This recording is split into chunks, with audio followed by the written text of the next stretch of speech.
గాక. ఇది నా దేవుడి ఇచ్చిన మహాకృపను బట్టి దేవునికి అనేకమైన కోట్లాది వందనాలు చెల్లిస్తూ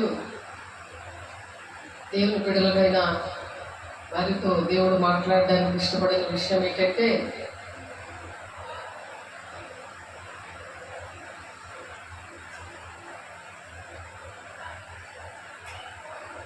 దేవుని యందు మనము నిరీక్షణ ఉంచి ఉన్నాము. దేవుని యందు మనం నిరీక్షణ ఉంచాలి. ఏదైనా కష్టం వస్తే, ఏదైనా వేదన వచ్చినా, ఏది టెన్షన్ పడకుండా దేవుని మీద నిరీక్షణ, అది దేవుని ఆత్మను పొందుకున్న వారికి ఆత్మీయ ఫలంలో ఒక తొన, అది ఆత్మీయ ఫలం మీద ఒక ఫలము, ఆత్మీయ ఫలము గలతీ 5:22 ఉంటుంది. ఆ ఫలంలో ఒక తొన నిరీక్షణ, ప్రేమ, సంతోషం, సమాధానం, ఇవన్నిటిలో కూడా లాస్ట్ది నిరీక్షణ. కాబట్టి నిరీక్షణ కోసం దేవుని యందు మనం నిరీక్షణ ఉంచాలి. దేవుడు చేస్తాడు అనే విశ్వాసము, నిరీక్షణ. అలాగా దేవుడు ఉంచడానికి, దేవుడు మనం బలపరచడానికి మరి ఇర్మియా 17:16 ప్రకారము దేవుడు మాట్లాడడానికి, దేవుని సన్నిధి ఇక్కడ ఉండడానికి మనం ఆరాధించుకుందాము. మన జీవిత పయనము ఎటు సాగుతుందో ఒకసారి మనం గమనించుకోవడానికి దేవుడు మాట్లాడడానికి ఇష్టపడుతున్నారు. కాబట్టి లాస్ట్ వరకు ఉండినప్పుడు దేవుడు నిరీక్షిస్తారు, అవిశ్వాసం ఇస్తారు. నువ్వు ఎటు వెళ్తున్నావో, నీ గమ్యం ఏంటో అది తెలియపరుస్తాను. సరి చేసుకోవాలి. దేవునికి మహిమ కలుగును గాక.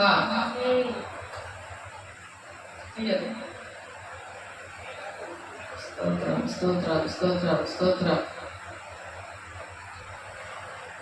మహిమ నీకే, మహిమ నీకే, మహిమ నీకే.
కలుగును గాక. 1 తిమోతికి రాసిన పత్రిక 4వ అధ్యాయము 10వ వచనము చూడండి. 1 తిమోతికి రాసిన పత్రిక 4వ అధ్యాయము 10వ వచనం. మనుషులందరికీ రక్షకుడు, మరి విశేషంగా విశ్వాసులకు రక్షకుడైన జీవము గల దేవుని యందు మనము నిరీక్షణ ఇచ్చున్నాము గనక ఇందు నిమిత్తము ప్రయాసముతో పాటుపడుచున్నాము. మనము దేనికోసం పాటుపడాలి? దీనికోసం పాటుపడుతున్నారు. ఉద్యోగాల కోసము, స్కూళ్ళ కోసము, ఇల్లు కట్టుకోవడానికి కోసము, భూ సంబంధమైన వాటి కోసము ప్రయాసపడుతున్న బిడ్డలారా, దేవుడు మనతో మాట్లాడుతున్నారు. నిరీక్షణ ఇచ్చాలంటాడు. దేవుడి యందు మనం నిరీక్షణ ఇచ్చున్నాము కాబట్టి ఎవరైతే దేవుని యందు నిరీక్షణ ఉంచుతారో దేవుని విషయంలో మరి మన ప్రయాస వ్యర్థము కాదు. కాబట్టి దేవుని విషయంలో మనం ప్రయాసపడాలి. అనేక మంది మరి ఇక్కడ యేసేపు వంశావళిలో ఆ విధంగా జరిగింది. యేసేపు రారాజు బిడ్డగా తయారయ్యాడు. 17 సంవత్సరాలకి దేవుడు ఆయన్ని దర్శించాడు. ఆయన దర్శించాడు. మరి వాళ్ళ కుటుంబము కూడా చాలా గందరగోళంగా ఉంది. తల్లడిల్లిపోయే ఆదరణ లేక తల్లడిల్లిపోయే పరిస్థితి. మరి యేసు చాటున దాక్కు ఆయన కొనసాగాడు. యేసయ్య దర్శనంతో ఆయన కొనసాగాడు. అలాగా మనకి దర్శనాలు వస్తాయి, కళలు వస్తాయి. దేవుని పిల్లలతోటి దేవుడు మాట్లాడుతాడు. కానీ సాతానుడు ఏం చేస్తాడంటే అటువంటి పిల్లల మీదే పడలేస్తాడు. అది గమనించుకోవాలి. అటువంటి పిల్లల మీదే మరి లోక ఆకర్షణ వైపు లాగుతాడు. నిజమైన ఆనందము దేవుల్లో ఉన్న విషయము వాళ్ళకు గమనించలేకుండా చేస్తాడు. కాబట్టి ఎన్ని చోట్ల తిరిగినా సరే, ఎంత నీవు వెతికినా సరే నీకు సమాధానం అనేది లభించదు. 2 నిమిషాలుగా మరి ఆ లోకానుసారమైన ఆనందాలకి కోసము, మరి సుఖశాంతుల కోసము ఆ లోక స్నేహముతో ఉండి, మరి యాకోబు 4వ వచనం ఉంటుంది, లోక స్నేహము దేవునితో వైరమని మీరు ఎరుగరా, మీరు దేవునికి శత్రువులు అంటున్నాడు. మీరు దేవునికే శత్రువులు అయిపోతారు లోక స్నేహం చేస్తే. దేవుడైనా మామూలుగా ప్రార్థన చేసుకున్నా, యేసేశ్వరి రక్తం తీసుకున్నా అంతా వ్యర్థమైపోద్ది. ఎందుకు? లోక స్నేహం అనేది చెయ్యకూడదు. వాళ్ళకి దేవుడే వారికి శత్రువు అయిపోతాడు. దేవుడికి శత్రువు ఉంటే మంచిదా? దెయ్యానికి శత్రువుగా ఉంటే మంచిదా? చెప్పండి. దెయ్యానికి శత్రువుగా ఉంటారా? దేవుడికి శత్రువుగా ఉంటే మంచిదా? అడిగింది సరిగ్గా వినండి. లోక స్నేహము, ఈ లోక స్నేహము ఏంటవుతుంది? దేవునికి వైరము. ఈ లోక స్నేహము దేవునితో వైరమని మీరు ఎరుగరా. యాకోబు 4వ వచనం చూడండి,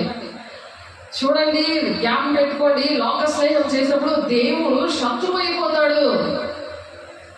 ఈ లోక స్నేహము దేవునితో వైరమని మీరు ఎరుగరా. వైరము అంటే వాళ్ళకి పడదు, దేవుడికి దెయ్యానికి పడదు. లోక స్నేహముకి దేవుని స్నేహానికి పడదు. కాబట్టి దేవుడు ఏం చెప్తున్నారు? యాకోబు 4వ వచనంలో ఈ లోక స్నేహము దేవునితో వైరమని మీరు ఎరుగరా. దేవునికి ఎవరైతే మరి ఈ లోక స్నేహం ఎవరైతే చేస్తారో వారిని వ్యభిచారులారా అని పిలుస్తున్నాడు దేవుడు. మీరు చూడండి, బైబిల్ తీసి చూడండి. యాకోబు 4వ వచనం వ్యభిచారులారా అని పేరు పెట్టాడు వాళ్ళకి. ఈ లోక స్నేహము దేవునితో వైరమని మీరు ఎరుగరా. మీరు దేవునికి శత్రువులు. ఎవరికి శత్రువులు చెప్పాలి? ఎవరికి శత్రువులు? మీరు దేవునికి శత్రువులు. ఎవరైతే లోక స్నేహం చేస్తారో దేవునికి శత్రువు అయిపోతే మరి సాతానుడికి మిత్రుడు అవుతాడు కదా, సాతానుడికి ఫ్రెండ్ అయిపోతాడు.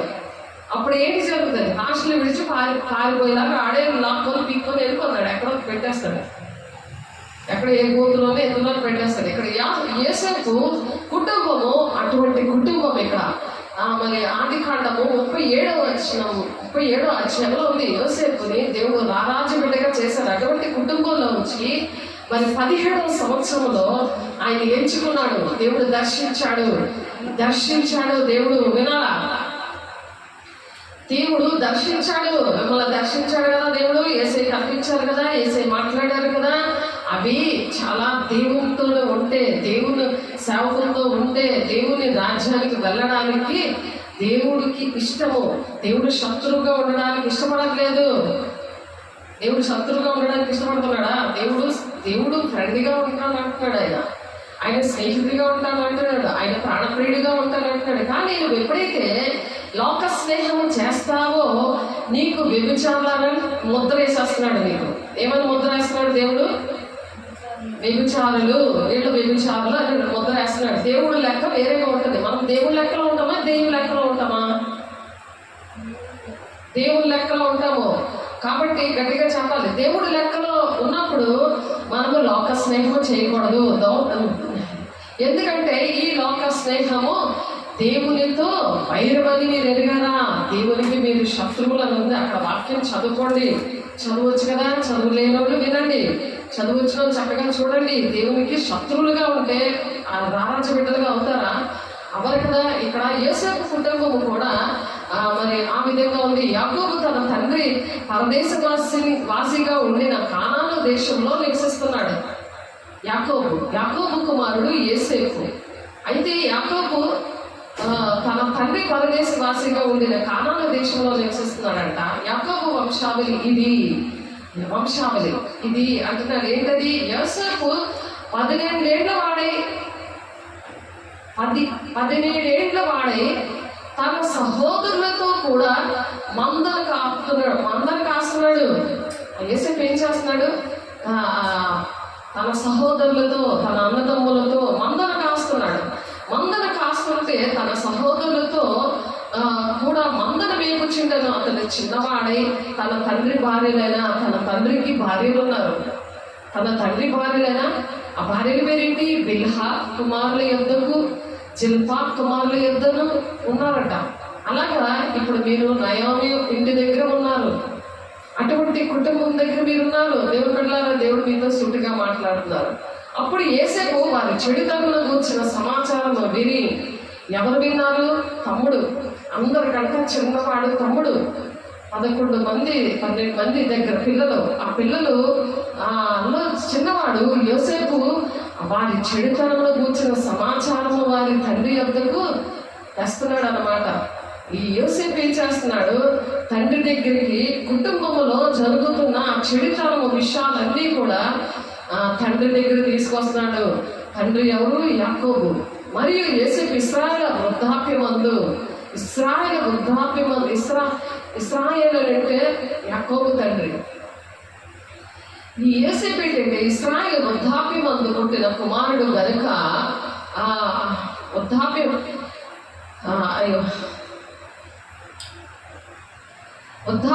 పుట్టిన కుమారుడు కనుక తన కుమారులందరికంటే ఎక్కువగా అతను ప్రేమించి అతని కొరకు విచిత్రమైన నిలువడానికి పుట్టించాడు. యాకోబు పేరు ఏంటంటే ఇశ్రాయేలు అని దేవుడు మార్చాడు. యాకోబు పేరు ఏం మార్చాడు? ఇశ్రాయేలు అని మార్చాడు. ఆ ఇశ్రాయేలు అని దేవుడు ఎందుకు మార్చాడంటే దేవుని మీద ప్రజలతోనూ దేవునితోనూ పోరాడి గెలిచాడు.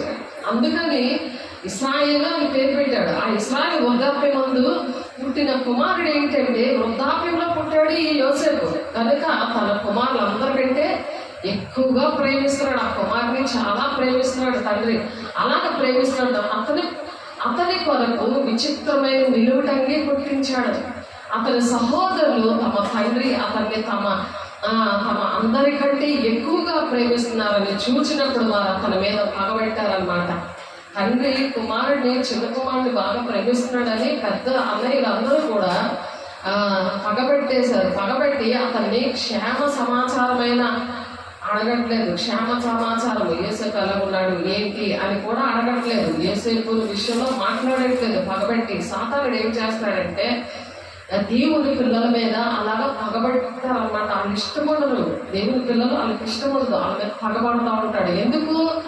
ఆ చెడు వ్యసనాలు, చెడు చేస్తున్న అలవాట్లలో ఉన్న ఆ కుటుంబము అటువంటి భార్యలు చేసుకున్నాడు కదా. అటువంటి కుటుంబంలో ఉన్న అతనికి ఏం జరిగింది? వాళ్ళ అన్నదమ్ములకి ఆ చీకట్లన్నీ కూడా, ఆ దెయ్యాలన్నీ వాళ్ళలో దూరి దేవుడంటే ఇష్టం లేదు, దేవుడితో ఉన్న ఆ తమ్ముడు కూడా యేసేపు కూడా ఇష్టం లేక పగబట్టి ఉన్నారు. ఈనాడు కూడా దేవుని పిల్లలంటే సేవకులన్నా దేవుని తల్లన్నా ఎవరైనా సరే దేవుడి పిల్లలుగా ఉన్న ఇల్లు కానీ అది సన్నిధి కానీ మరి ఏది కూడా నచ్చకుండా చేస్తుంది ఎవరు? సాతాను. ఆ సాతాను ఇంటిలో ఉన్నప్పుడు ఆ సాతానుడు ఏలుబడి చేస్తాడు. ఆ సాతాను ఆ విషయాలన్నీ కూడా యేసేపు గమనిస్తున్నాడు, చిన్ననాటి నుండి కూడా గమనిస్తున్నాడు. అదేమనగా మనము చేనిలో పనులు కట్టించుంటిమి, నా పను లేచి నిలుచుండగా మీ పనులు నా పనును చుట్టుకొని నా పనులకు సాష్టాంగ పడేదని చెప్పాను. కళ వచ్చింది ఇక్కడ యేసేపుకి. దేవుడు కళ ద్వారా మాట్లాడతాడు. చిన్నప్పటి నుండి కూడా దేవుడి కళ ద్వారా మాట్లాడతారు. మీతో కూడా చిన్నప్పటి నుండి మాట్లాడారు, మీరు మర్చిపోయారు. అది ఏంటంటే దుష్టుడి సహవాసంలో ఉన్నప్పుడు అవన్నీ కూడా మర్చిపోకూడదు. మర్చిపోతే తండ్రి చిత్తం నెరవేరదు, దేవుడి రాజ్యానికి వెళ్ళరు. దేవుడు కళల ద్వారా దర్శనాల ద్వారా దేవుడు మాట్లాడతాడు. కళల ద్వారా మాట్లాడిన వాళ్ళతో దేవుడు ఏకమై ఉంటాడు, వాళ్ళిద్దరూ కలిసి ఉంటారు. వాళ్ళిద్దరు దేవుడి ఆత్మ వాళ్ళలో వర్క్ చేస్తూ ఉంటుంది. వాళ్ళ కోసం ప్రార్థన చేసినప్పుడు దేవుడు వాళ్ళలో ఉన్నప్పుడు పరిశుద్ధాత్మ దేవుడు వాళ్ళలో పని చేస్తూ ఉంటాడు అనమాట. మీరు దేవుడు ఏకమైతేనే మీ కోరికలు ఆలోచనలు మారిపోతాయి. మీ కోరికలు ఆలోచనలు మారిపోతాయి. అక్కడికి వెళ్ళి ఆ చెత్త ఇంట్లోకి వెళ్ళి చెత్త పనులు చేసుకొని చెత్తలోకి తిరుగుదామనే ఆలోచనలు, ఆ లోక స్నేహం అనే ఆలోచనలు మారిపోతాయి. దేవుడు ఎప్పుడైతే మాట్లాడాడో, అందుకే ప్రార్థన సహవాసము రొట్టె విచ్చుటది ఎడతెగక ఉండాలి. అందుకు తీసుకోవాలి. నువ్వు ఎక్కడెక్కడో తిరిగి వచ్చి తీసుకున్నావు పోయి ఇస్కరియోతు యోధాచుడు యేసేని చంపడానికి ఎలా గొప్ప చెప్పాడో, డబ్బు డబ్బు డబ్బు అని అనుకునే ఉంటారు వాళ్ళు. 30 వెండి నాణాలకి అమ్మేసి రక్తభూమిని కొన్నాడు, కానీ తలకిందులుగా చచ్చిపోయాడు. అలాంటి చావు చచ్చిపోయాడు. పశ్చాత్తాపం వచ్చి అలాంటి పరిస్థితి రాకుండా దేవుడు ఈరోజు మనతో మాట్లాడుతున్నారు. దేవునికి మహిమ కలుగును గాక. కళలు దర్శనాలు మన పట్ల వస్తున్నాయి అంటే దేవునికి ఉన్న ప్రణాళిక నీ పట్ల ఏంటుందో, ఆనాడు యేసేపుతో ఏం మాట్లాడాడో నీతో కూడా మాట్లాడినప్పుడు నువ్వు జాగ్రత్తగా ఉండాలి. దుష్టుడు కొట్టకుండా తను భద్రం చేసుకోవాలి. పరిశుద్ధుడైన దేవుడు కాబట్టి నువ్వు కూడా పరిశుద్ధంగా ఉండాలి. పరిశుద్ధంగా లేకపోతే దేవుడికి శత్రువు అయిపోతావు. అది Yakobo 4వ వచనంలో ఉంది. మీరు చదువుకోండి. మరి తర్వాత మరి పరిశుద్ధాత్మ దేవుడు మరి అక్కడ నుండి నడిపిస్తూ ఉంటాడు అనమాట. నిన్ను పరిశుద్ధాత్మ దేవుడు నడిపిస్తాడు. నువ్వు దేవుని విషయంలో కూడా రాజీ పడవు. దేవుని విషయంలో రాజీ పడవు.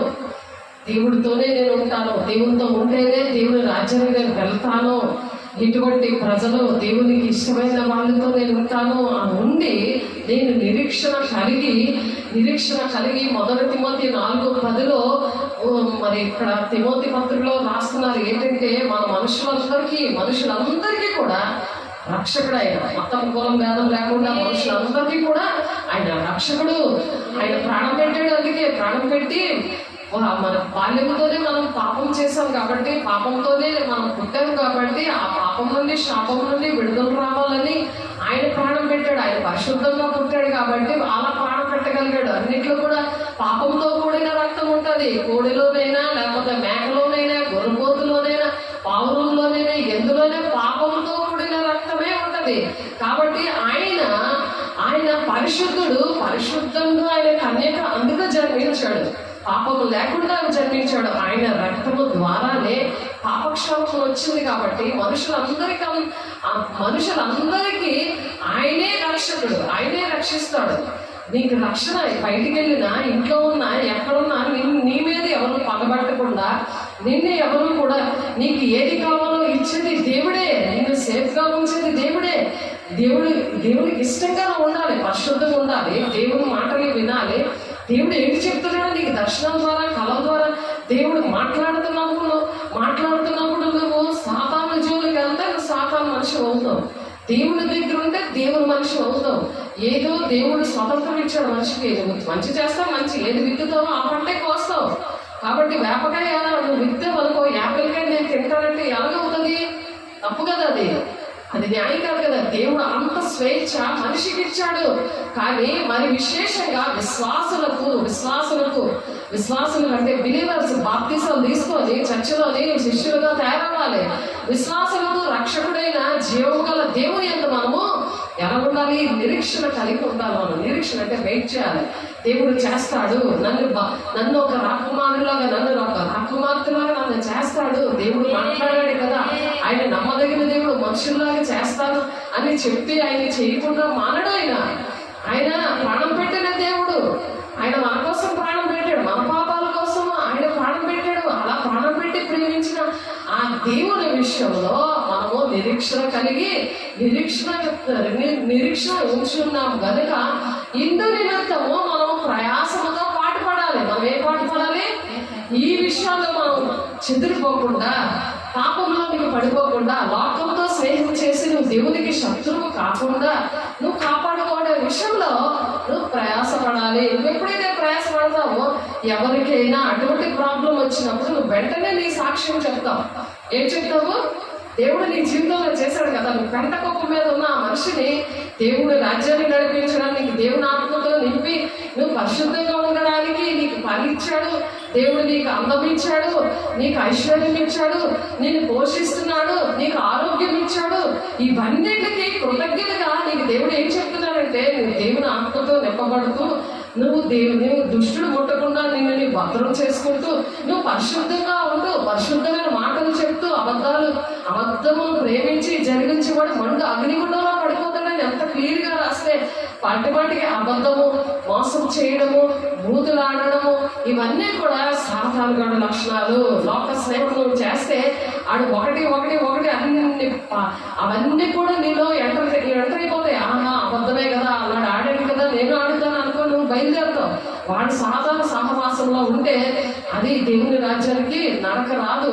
ఆ నడక ఎందుకంటే నరకానికే నడిపిస్తుంది. ధవల సింహాసనం దగ్గర దేవుడు నిలవబెట్టి ప్రపంచంలో ఉన్న వాళ్ళందరినీ కూడా, చనిపోయిన వాళ్ళు కూడా, సముద్రంలో ఉన్న వాళ్ళు కూడా లేపి మరి వాళ్ళకి శరీరము ఇచ్చి ఆ ధవల సింహాసనం దగ్గర నిలవబెట్టి ఆ విషయాలు ప్రతి ఒక్కరికి కూడా నిలదీసి అడిగి అప్పుడు నరకానికి పంపిస్తాడు. ఇదిగో ఆ సీన్ అంతా చూపిస్తాడు. నువ్వు చెబితే వెళ్ళలేదు, అక్కడ గడప దగ్గర ఉన్నావు కానీ నా దగ్గరికి రావడానికి నువ్వు ఇష్టపడట్లేదు, నేనంటే నీకు ఇష్టం లేదు, నీకు ఎన్ని చెప్పినా నువ్వు వినలేదు, కాబట్టి పద అని చెప్పి ఆ దూతలు, ఆ సైతాను దూతలు ఉంటే అవి లాక్కోనే నరకాలు పట్టిపోతాయి. కాబట్టి దేవుడు సేవకులు ఎంచుకున్నాడు. వాళ్ళ సమర్పణతో వాళ్ళకు ఉన్నదంతా విడిచిపెట్టి, వాళ్ళున్న ఊరు ఉద్యోగం అన్ని విడిచిపెట్టి వాళ్ళ హృదయాన్ని ఆ దేవుడు గమనించి వీళ్ళు ఎటువంటి వారితోనైనా వీళ్ళ పోరాడగలరు, నిరీక్షణతో ప్రయాసపడతారు, వీళ్ళు పోరాటం దేవుని రాజ్యం వరకు రక్షణ కాపాడుకుంటూ వీళ్ళు పోరాడగలరు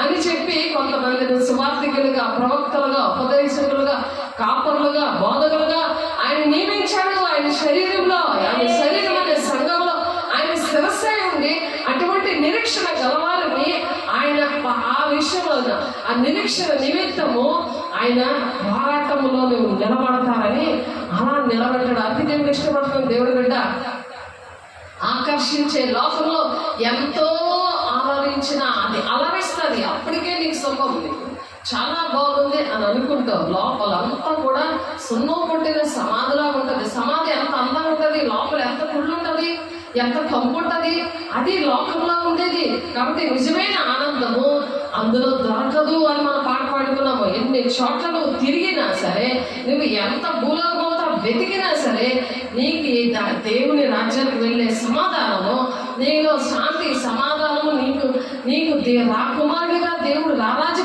బిడ్డగా, ఆయన రారాజు కాబట్టి దేవుని బిడ్డగా మాట వింటేనే దేవుడికి శత్రువుగా ఉండకుండా దేవునికి స్నేహితుడిగా, ఆయన ప్రాణప్రియుడిగా నిన్ను వధువు సంఘంగా దేవుని రాజ్యాన్ని తీసుకెళ్ళడానికి సంఘంలో కూర్చోబడుతున్నాడు. దేవునికి మహిమ కలుగును గాక. ఆ క్షణకాలమైన చెలిమి క్షణంలో ఉంటుంది. ఆ ఫ్రెండ్షిప్, ఆ క్షణకాలమైన ఆ చెలిమి కోసము నువ్వు ఏం చేస్తున్నావు? క్షణకాలమైన ఆ చెలిమి కోసం మురిసిపోతున్నావు.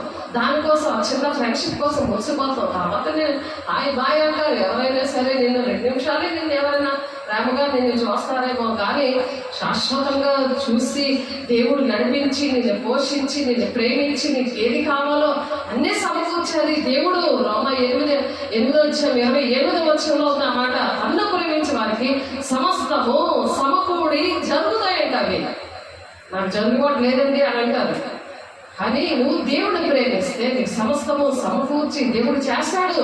దేవుడు నాకు ఆ వాగ్దానం ఇచ్చాడు, మరి నా తర్వాత వినీతానికి ఇచ్చాడు, కానీ ఆమె వినలేదు. అవన్నీ ఎంజాయ్ చేసి మరి దేవుని విషయంలో పట్టించుకోలేదు, దేవుని దర్శనం విషయంలో పట్టించుకోలేదు, అన్ని వెతుక్కొని చేసుకొని మరి ఆ విధంగా ఉండకూడదు. దేవుని బిడ్డ, నా ఆత్మీయ బిడ్డ, ప్రథమ బిడ్డ. కానీ ఆమె ఈ విషయంలో దేవుడు మరి ఏమి ఆలోచన చేస్తాడో మరి కట్టు లేక తిరుగుతారు అని ఉంది. దేవోక్తి లేని ఎడల జనులు కట్టు లేక తిరుగుదురు, ధర్మశాస్త్రము అనుసరించేవాడు ధన్యుడు. ధర్మశాస్త్రం అనుసరించే ధన్యుడు. దేవోక్తి లేని ఎడల నీలో దేవుని యొక్క మాట నీ ఒంటులో లేకపోతే, అంటే వాక్యము, దేవుడు దర్శనం ద్వారా, వాక్యం ద్వారా, కళల ద్వారా, నీకు ఎన్ని విషయాల ద్వారా నీకు మాట్లాడినా నువ్వు దాని మీద ఆ వాక్యం నీలో నీ హృదయంలో భద్రపరచుకోలేదనుకో, దేవుని ఆత్మను పొందుకున్నప్పుడు నీ వాక్యం గుర్తుంటుంది. ఆ వాక్యం గుర్తుండడమే కాదు, దాని ప్రకారం నడవాలి. ఎంతమంది అయితే నా మూలంగా నడిపించబడతారో వాళ్ళే నా కుమారులు, నా కుమార్తెలు అంటున్నాడు ఆయన. ఆయన కుమారులుగా ఆయన ఎవరు? రారాజు. ఆయన మనం రాకుమారులుగా మనం పోషిస్తాడు. అది నిరీక్షణ.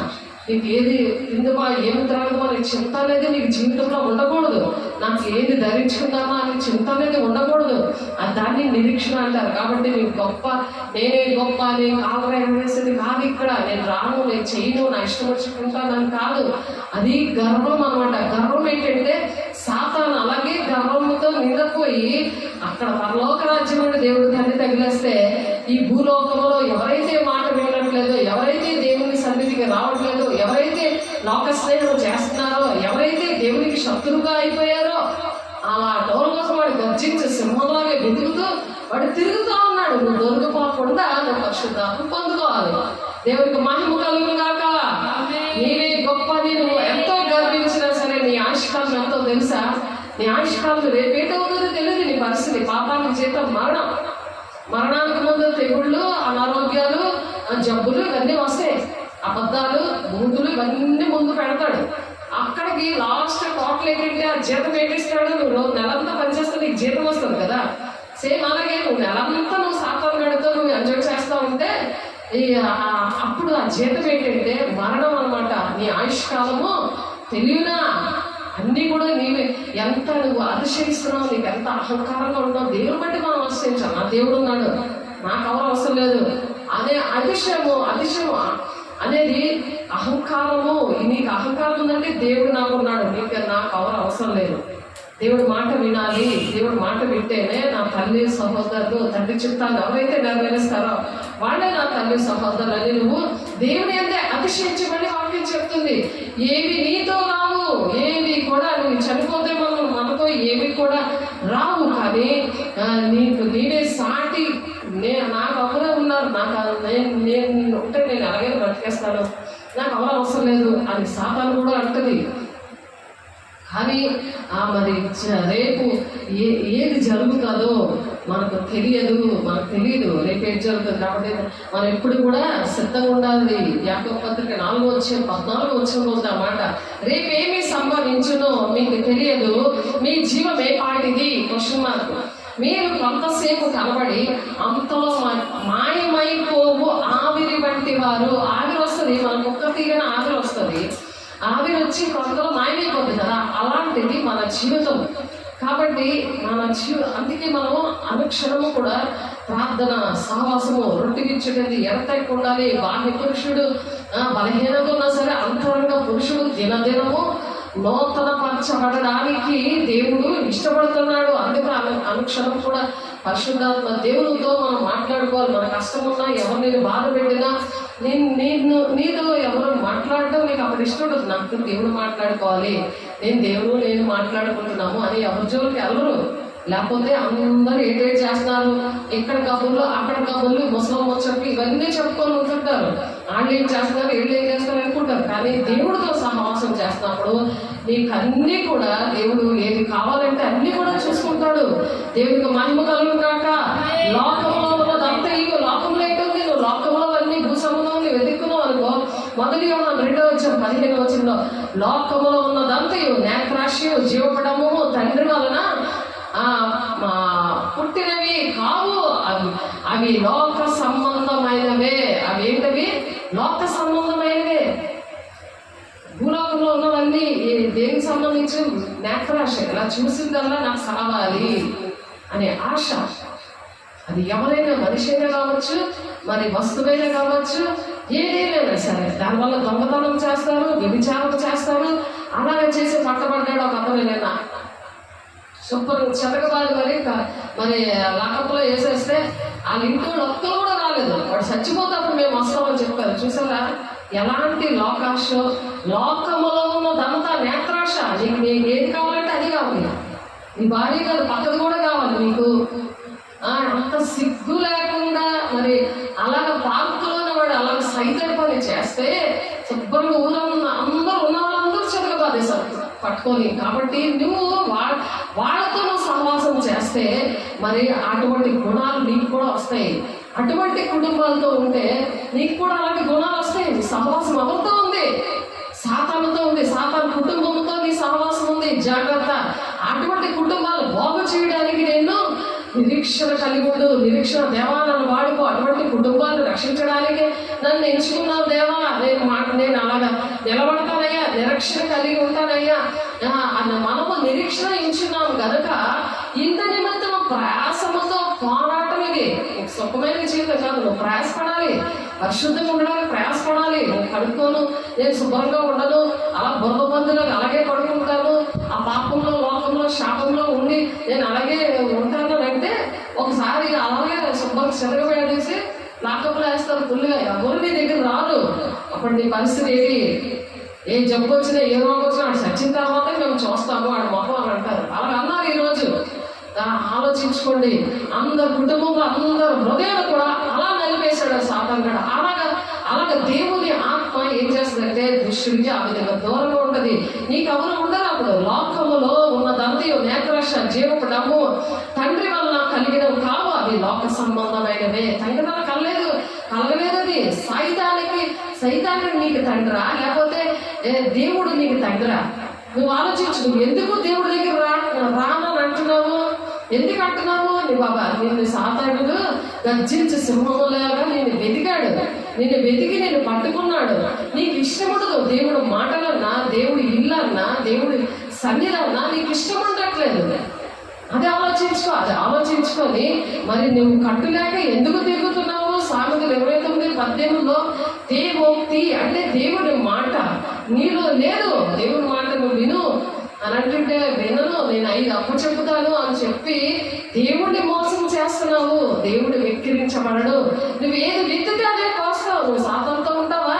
సాతాను మనిషిగా ఉంటావు. ఒకప్పుడు అలాగే నువ్వు కూడా లాకప్లో వేయబడి ఖండించుకుంటే నీ దగ్గర ఎవరికి రాదు.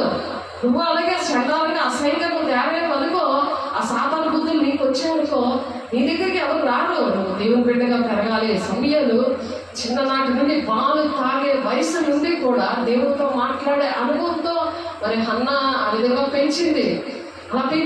అలాగా తల్లిలు అలా పెంచాలి. దేవుని ఆలయంలో విడిచిపెట్టి వెళ్ళిపోయింది. పాలు విడిచిన టైం నుండి కూడా దేవుడికి సమర్పించుకోవాలి. ప్రథమ పుత్రుడిని సమర్పించాలి. అందుకే శాపము వెంటాడుతుంది. తల్లిదండ్రుల పాపాలు పిల్లలు ఒడిలో పోస్తానన్నాడు ఇర్మియా 32:18. తల్లిదండ్రుల పాపాలు ఎవరి ఒడిలో పోస్తాడట?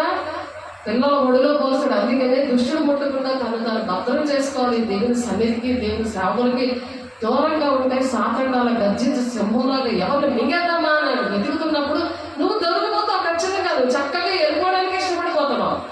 కాబట్టి దేవుడు నిన్ను ప్రేమించి ఆ దయ్యాలన్నీ విడిపించి నిన్ను దేవుడి సన్నిధిలో కూర్చోబెట్టాడు. దేవునికి మహిమ కలుగును గాక.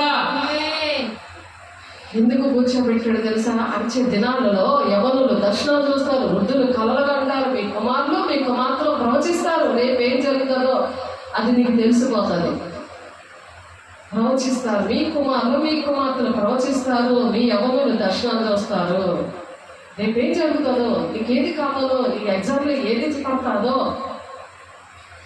రేపు నీకు నీ పక్కింట్లో ఏం జరగబోతుందో, ఈ దేశంలో ఏం జరగబోతుందో అలాగా తెలియజేస్తాడు. ఇక్కడ యోసేపుకి ఆ విధంగానే తెలియజేశాడు. ఆయన రారాజు బిడ్డలా తయారైపోయాడు. అటువంటి కుటుంబంలో పుట్టి పెరిగి వాళ్ళలా తయారవలే. చిన్నప్పటి నుండి ఆయన కళలు వచ్చాయి. ఆ కళల భావాలు చెప్తుంటే, నువ్వు మాకు అధికారిగా ఉంటావా, మాకు నీకు సాష్టాంగ పడాలా అని చెప్పి ఇంకా పంపెట్టేశారు. అంటే దేవుడి పిల్లలకి దేవుడు ప్రేమిస్తూ ఉంటే, ఆ ఉన్నతంగా దీవిస్తుంటే సాతాను గడికి ఇష్టం ఉండదు. ఆ పండు కొరుకుతా పగబట్టేసి ఉంటారు అనమాట. అలాగే సాతాను యాకోబు విషయంలో, యోసేపు విషయంలో అలా పగబెట్టారు తన కుటుంబము. అతను తన తండ్రితోనూ తన సహోదరులతోనూ అది తెలియచెప్పినప్పుడు అతని తండ్రి అతనితో, నీవు కనిన ఈ కళ ఏమిటి, నేను నీ తల్లియు నీ సహోదరులు నాకు నిత్యంగా వచ్చి నీకు సాష్టాంగపడదమా అని అతన్ని గద్దించేశారు. కానీ ఆ కళలో వలన తనకి అదే సేమ్ అలాగే జరిగింది. తను మరి అక్కడ ఐగుప్తులో కరువు వచ్చినప్పుడు పోతీఫర్ భార్య కూడా వ్యభిచారానికి లాగినప్పుడు తను పరిశుద్ధంగా ఉన్నాడు కాబట్టి ఆ షర్ట్ అలా వదిలేసి పరిగెట్టి వచ్చేసాడు. తప్పు చేయమని జైల్లో వేసినప్పుడు తనని వెంటనే దేవుడు ఫరో కళ విషయంలో మరి ఆ కరువు వస్తుందని మరి చెప్పినప్పుడు ఆ కళలకు భావం చెప్పాడు. ఆ భావం ప్రకారము చిన్నప్పుడు వచ్చిన ఆ కళే నెరవేరి ఆ ఐగుప్తుకి రాజుగా పెట్టాడు ఫరో. ఎవరికైతే అమ్మేశారో ఆ అన్నదమ్ములు గోతులో పడేశారు. ఆ నిలువుటకి వేసినప్పుడు ఆ గొర్రెపోతుని చంపేసి దాని రక్తమేమో ఆ నిలువుటకి పెట్టేసి నీ కొడుకు చనిపోయాడని తండ్రిని మోసం చేసేసి ఆ మోసం చేస్తారు. ఈ సాతాను మోసం చేస్తారు, ప్రతిదీ మోసం చేస్తారు. తండ్రిని మోసం చేసేసారు. అన్ని మోసం చేసినా ఏది చేసినా కానీ సాతానుడు ఓడిపోయాడు. మరి దేవుని బిడ్డగా యేసేపు గెలిచి ఒక రారాజు బిడ్డగా తయారయ్యి ఆ కుటుంబీకులకి అందరికీ కూడా భోజనం సిద్ధపరచాడు. మీరు రండి, మీరు అన్నీ మర్చిపోండి, మీరు తప్పు చేశారు, మీరు అన్నీ మర్చిపోండి, నేను మీ అన్నదమ్ముడు కూడా వాళ్ళు రాజుగా ఆయన కూర్చొని ఉంటే అతను మర్చిపోయి అతన్ని ఆ రాజుని నిజంగా ఎన్ని శ్రమలు పట్టిన నా తమ్ముడే యోసేపు అని తెలియదు, యాకోబుకి తండ్రికి కూడా తెలియదు. కానీ ఎన్ని కౌగిలించుకుంటాడు. చూడండి దేవుని ప్రేమ ఎలా ఉంటుందో. వీళ్ళు ఎంత పిచ్చి పనులు చేసినా, ఎలాంటి అవిధేయత చూపించి ఎలాంటి చండాల పనులు చేసినా సరే అందరినీ కూడా క్షమించి ఆ కరువు కాలంలో మరి రారాజు బిడ్డగా దేవుడు తయారు చేశాడు. అందరికి ఇచ్చేవాడిగా పెట్టేవాడిగా దేవుడు దీవించాడు యోసేపుని. అట్టి కృప మనకి మన కుటుంబాలకి దయచేయుగాక. కాబట్టి అతని సహోదరులు అతని ఎంతో అసూయపడ్డారట. అయితే అతని తండ్రి ఆ మాట జ్ఞాపకం ఉంచుకున్నాడు. అతని సహోదరులు మీరు ఆ వాక్యం ఆదికాండం 37వ అధ్యాయము 39వ అధ్యాయము మీరు చదవండి. చెప్పడానికి చూసినవి ఎలాగే హింసించారో ఇవన్నీ కూడా ఉంటాయి. ఆదికాండం 50:20లో మీరు నాకు కీడు చేయని ఉద్దేశించారు కానీ అని చెప్తున్నాడు. యేసేపుకి కీడు చేశారు, అయినా సరే నేటి దినమున జరుగుచున్నట్టు అనగా బహు ప్రజలు బ్రతికించినట్లుగా అది మేలుకే దేవుడు చేశాడని. యేసేపు ఏమనుకున్నాడు, నాకు ఎంత కీడి చేశారు మీరు, కానీ దేవుడు నాకు మేలు కోసమే నాకు ఇవన్నీ చేశాడు. అలాంటి మేలు కోసమే నేను అలా ఓర్చుకున్నాను, ఆ నిరీక్షణతో నేను ఉన్నాను, అలా నేను పోరాటం చేశాను, అలా పోరాడాను. ఇప్పుడు 4:10 చూడండి, ఆయన ఈ నిరీక్షణ విషయం ఒక చిన్నప్పటి నుండి కూడా అటువంటి కష్టాలు, అటువంటి పాపము శాపంతో ఉన్న కుటుంబంలో ఉన్న 17 సంవత్సరాల పిల్లడు యేసేపుని దేవుడు దర్శనం ద్వారా కట్టాడు. మిగిలిన వాళ్ళు ఏంటి, కట్టు లేక తిరిగారు. దేవుడు దర్శనం లేక, ఆయన మాట లేక, దర్శనం లేక తిరిగారు. ఆయన కట్టు లేక తిరిగాడు. సాతాను పట్టేశాడు యేసేపు. మరి ఆ కట్టు లేక తిరిగిన వాళ్ళని మరి మీకు కూడా దేవుడు మాట్లాడారు. కానీ కట్టు లేక తిరుగుతున్నాడంటే సాతాను బలలో పట్టబడాలన్నమాట.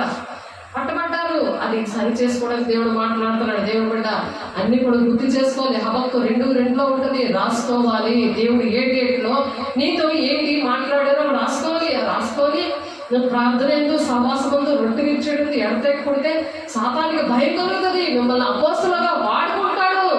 ఆమేన్. దేవుడు బాధలో దేవుడు మరి నన్ను వాడుకోవడానికి ఇష్టపడ్డాడు. నేను అలాగా ఆ పోరాటంలో నేను పోరాడినప్పుడు అలా ప్రయాసపడుతున్నాడు.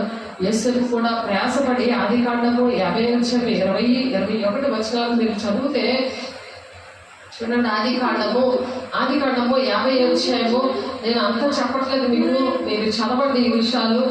ఆదికాండంలో 50 అధ్యాయము చూడండి. బైబిల్ చూడండి, చదువు దేవుడికి ఇచ్చారంటే బైబిల్ చదవడానికి. కళ్ళు దేవుడికి ఇచ్చాడంటే కళ్ళుతో దేవుడు చూస్తే నీ కళ్ళుకి నీ శరీరం అంతా చీకటమయం అవదు. నీ కన్ను తేటకుంటే నీ శరీరం అంతా వెలుగుమయమే ఉండదన్నారు. నువ్వు వెలుగుమయమే కాకుండా చీకటి సంబంధిగా మాట వినకుండా తల్లిదండ్రులు మీద తిరగబడి ఇష్టం వచ్చినట్టు నేను తిరుగుతాను అని అంటే దుష్టుడు అలా తిరుగుతాడు, కట్టు లేక తిరుగుతాడని ఇప్పుడు మనం వాక్యం చెప్పుకున్నాము. కాబట్టి సామెతల గ్రంథంలో 29:18 ఉంది, దుష్టుడు అలా తిరుగుతాడట, కట్టు లేక తిరుగుతాడట. నువ్వు ఎలా తిరుగుతున్నావు, నువ్వెవరు పెట్టివి అని దేవుడు ముఖామితో నీతో దేవుడు వాక్యము సూటిగా నీతోనే మాట్లాడుతుంది, ఎలా కట్టు లేకుండా తిరుగుతున్నావు అని చెప్పి. కాబట్టి 20 వచనం ఆదికాండము 50 వచ్చాము 20 వచ్చింది చూడండి. మీరు నాకు కీడి చేయని ఉద్దేశించారు కానీ, యేసు చెప్తున్నాడు, మీరు నాకు కీడి చేయని ఉద్దేశించారు కానీ నేటి దినమున జరుగుతున్నట్లు అనగా బహు ప్రజలను బ్రతికించినట్లుగా అది మేలుకే దేవుడు ఉద్దేశించను. మొత్తం దేశాలంతటినీ కూడా అతను అంటే పోషించడానికి అధికారం ఇచ్చాడు యోసేపుకి. దేవుడికి మహిమలు కాక పక్క దేశము ఈ దేశంలో ఉన్నవన్నీ కూడా సప్లై చేసేవాడిగా తన కుటుంబానికే కాదు అంత దీవించాడు దేవుడు. అలాగే దేవుడికి చిన్ననాటి నుండి దేవుడితో మాట్లాడే అనుభవము చాలా మందిగా తక్కువ ఉంది. మరి ఈ సంఘంలో అయితే దేవుడు మాట్లాడుతూనే ఉన్నాడు. చిన్న పిల్లల దగ్గర నుంచి కూడా దేవుడు మాట్లాడుతూనే ఉన్నాడు. కానీ అక్కడ లోపం ఎక్కడ వస్తుందంటే అవి రాసుకోకుండా దాన్ని పట్టుకొని ప్రార్థన చేయకుండా దుష్టుడు ముట్టకుండా తను భద్రం చేసుకోక ప్రాబ్లమ్స్ వస్తున్నాయి. అవి సరి చేసుకోవడానికి దేవుడు మన మధ్యకి వచ్చినందుకు దేవుడు వందనాలు.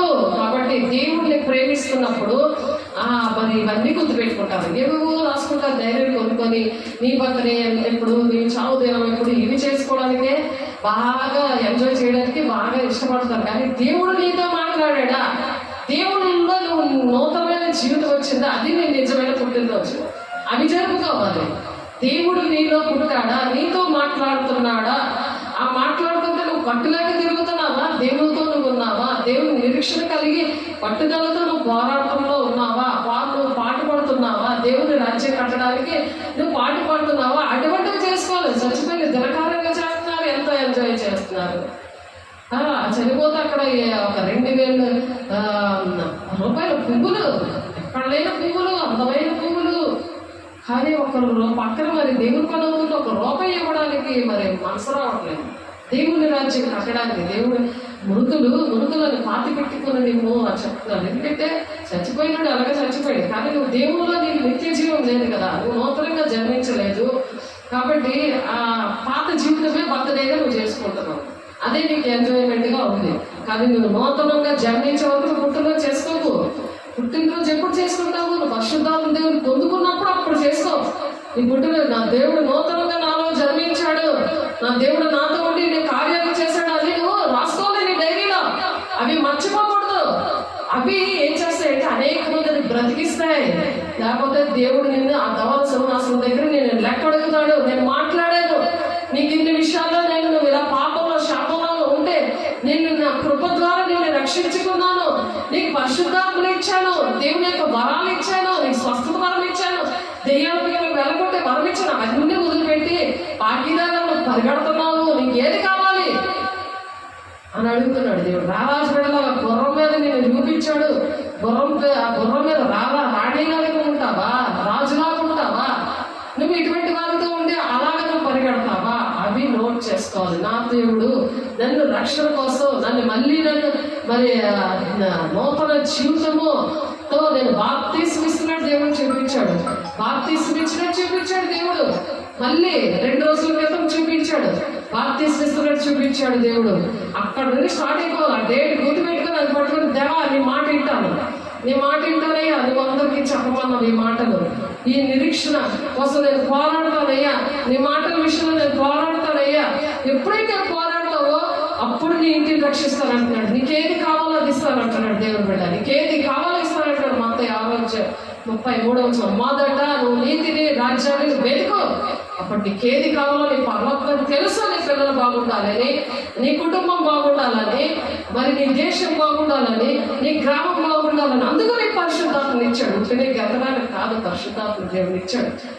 నాకు నేనే చక్కగా ఉంటానని కాదు, ఎదుటి వారికి నీ వెలుగును ప్రకాశింప చేయాలి. ఒక కార్యము జరగాలి అక్కడ. నీకేది కావాలో చిటికలైపోతుంది. సాధ్యము ఏ పని కోసం కూడా దానికోసం టెన్షన్ పెట్టుకొని నువ్వు పిచ్చోళ్ళలాగా తయారవు. అన్ని దేవుడు ఇస్తానంటాడు. ఎన్నో వాగ్దానాలు ఇచ్చాడు. అవన్నీ రోజు మనం చెప్పుకుంటున్నాం. దేవుడు రారాజు బిడ్డలకి దేవుడు అన్యాయం చేయడు. నేను నిత్యంగా వర్ధిల్లింపజేస్తాను, నిత్యంగా నేను ఆశీర్వదిస్తాను అని నాకు వాగ్దానం ఇచ్చాను. నాకు పిల్లలకు కూడా నాకు ఇచ్చిన వాగ్దానాలు చెల్లితాయి. అందుకే దేవుడి సేవకుల మాట వినాలి అని హెబ్రీయులు 13:17 వారి మాట వినండి. వారి దుఃఖంతో చేస్తే మీకు అది ప్రయోజనం లేదు, నీ ఫలం లేదు. అది దుఃఖ పెట్టద్దు, వాళ్ళ మాట వినండి. అంత క్లియర్గా రాసిన వాక్యం. అంటే ఇష్టం లేకుండా చేసింది ఎవరు? దెయ్యం వాక్యం ఇష్టం లేకుండా చేసింది. వాక్యం అంటే ఎవరు? దేవుడు. నీకు ఎందుకు ఇష్టం ఉండట్లేదు? దెయ్యం నీలో ఉండి నీకు ఇష్టం లేకుండా చేస్తున్నది నువ్వు గమనించలేకపోతున్నావా? నీ శరీరం అంతా చీకటమైన అయిపోయింది. అందుకే ఆ చీకటి వెలుగుకి భయపడుతుంది. అది దేవుడికి భయపడుతుంది. దేవుడు భయపడుతుందా లేదా? అందుకే దానికి భయం వచ్చేస్తుంది. ఆదాము వాళ్ళు పాపం చేసి ఎక్కడ దాక్కున్నారు? చెట్టు చాటున దాక్కున్నారు. నువ్వు దాక్కుంటున్నావు. కట్టిన చాటున, మెట్లు చాటున, సన్నిధిలో రాలేకపోతున్నావు. ఇక్కడ ప్రార్థన చేస్తే ఆ దెయ్యాలన్నీ అలా వెళ్ళిపోయి మోకలాగా. అప్పుడు నువ్వు లోపలికి వచ్చావు. ఆలోచించి ఎన్నిసార్లు నీ జీవితం అంతా అలాగే ఉండదా? ఒకటే ఛాన్స్ ఇస్తాడు, లేకపోతే రెండు సార్లు ఛాన్స్ ఇస్తాడు. నువ్వు మారలేదనుకో అలా కట్టులేక తిరుగుతావు అనమాట. మరి ఆ మాట మనం చదువుకున్నాం కదా, దేవుని దర్శనం లేకపోతే అలా కట్టులేక తిరుగుతారు. సామెతలు 29:18 దేవోక్తి లేని ఎడల జనులు కట్టులేక తిరుగుతారు, ధర్మశాస్త్రము అనుసరించేవాడు ధన్యుడు. నీకు ధన్యత్వం వస్తుంది. పరలోక రాజ్యం వెళ్ళడానికి మనం దేవుని రాజ్యానికి వెళ్ళాలి, నరకం వెళ్ళడానికి కాదు. అన్ని చక్కగా చూపించిన ఒక్క తోక వంకరే అన్నట్టు ఏదైనా కావాలంటే ఒక్క తోక చూడు ఎలా ఊపుతుందో అలా ఊపుతావు, తర్వాత పల్లీసి పెడుతుంటుంది. అది అలాగని ఒక్క జీవితం పల్లీసి పెడతావా నువ్వు? కుక్కలు దేవుని రాజ్యానికి వెళ్ళరు అన్నది వాక్యం. అంత క్లియర్గా చెప్తారు. కుక్క బోధ, దుష్ట బోధకులు, కుక్కలు దుష్ట బోధకులను ఉన్నది, అబద్ధ బోధకులు అని ఉంది. చూడండి వాక్యము. 1 తిమోతి 4:12 ఒకసారి తీయండి. 1 తిమోతి 4 చదువులు వచ్చాయి కదా, బైబిల్ తీసి చూడండి.